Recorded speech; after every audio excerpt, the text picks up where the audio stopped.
پاکستان کې غټ جنجالونه راتلونکي دي او د تباه کېدو طرف ته روان دی. دا چې څنګه او ولې مطلب تر پایه راسره وګورئ. ګران اورېدونکو السلام علیکم. د اکتوبر په 28مه د مولانا فضل الرحمن په مشرۍ په پاکستان کې لوی لاریون پیل شو. لاریون کوونکي ادعا لري چې د عمران خان حکومت په درغلۍ راغلی او استعفا دې ورکړي له سره د شفاف انتخابات وشي. خو د عمران خان په مشرۍ حاکم ګونداره دوي چې ګواکې دوی په درغلۍ راغلي. په هر حال لاریونونه پیل شول او مولانا وویل چې له دروي پلانونو سره راغلی. دوی لومړي پلان کې له عمران خان د یو لوی لاریون په ترڅ کې د استعفا غوښتنه وکړه، خو هغه استعفا ورکولو ته حاضر نشو. خو مولانا کابو 2 اونۍ اسلام آباد کې پاتې شو، خو اوس اعلان وکړ چې اسلام آباد پرېږدي او په عمران خان د فشار لپاره دویم پلان یا پلان بی اعلانوي.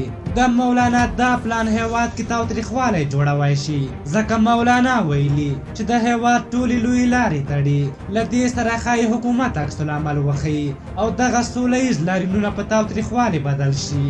د مولانا له دې اعلان سره د جمعیت علماء اسلام په مشرۍ د اپوزیشن د احتجاج په توګه د کوټې چمن لار د هر قسمه تګ راتګ لپاره تړل شوې ده.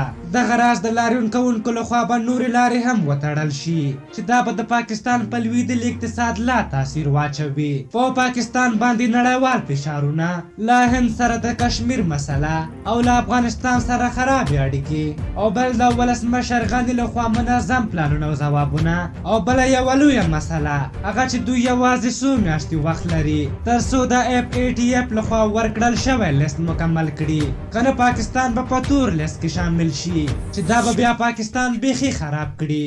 نو له داخلي مخالفتونو، خراب اقتصاد او د ترهګرۍ سره مبارزې او ګڼ شمېر نورو مسایلو کې د نړیوالو فشار لاندې دغه هیواد خورا بد وضعیت کې دی او د سقوط لوري ته روان دی. په هر حال تاسو د دغې موضوع په هکله څه نظر لرئ؟ خپل نظرونه مو راته په کومنټ کې ولیکئ. که زموږ ویډیو مو خوښه شوې وي ضروري لایک کړئ. تر بلې ویډیو مو په لوی او بخښونکي خدای سپارم. د الله په امان.